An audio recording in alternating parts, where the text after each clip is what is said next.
எங்கட இடத்துல அந்த இதை வெட்டி விட்டாங்க.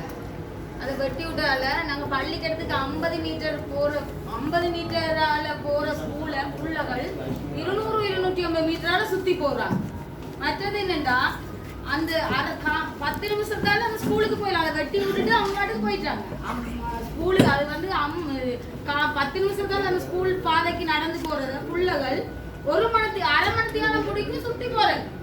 அந்த பாதை ஒருக்கா அவங்க இது பைக்கோ ஒரு பானோ பிள்ளைகள் அவசரத்துக்கு ஹாஸ்பிட்டலுக்கும் அதால நாங்க போகலாம். ஹாஸ்பிட்டலுக்கு ஒரு அவசரம்னாலும் நாங்க அதால சுத்தி தான் போகணும். ஏன்னு சொன்னா அந்த பாதையை வெட்டி போட்டு அந்த ரோடு முழுக்க அவள மண்ணை எடுத்து நானும் 3 தடவை வந்து இங்க கேட்ட இடத்துல இது பழுதா கிடக்குன்னு சொன்னாங்க.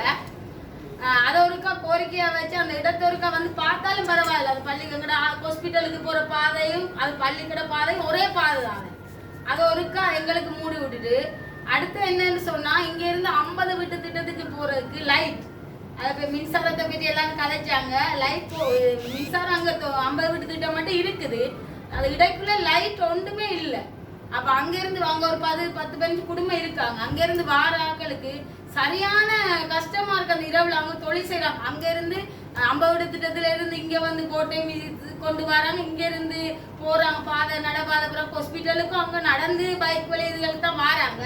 அது பாதை பிரச்சனை. முதலாவது இந்த பாதை சரி, அது பாதை போக இயலாம். இப்ப இனி மழை வந்தா துப்புரவா இது கடலால அவங்க பயணம் செய்யணும்.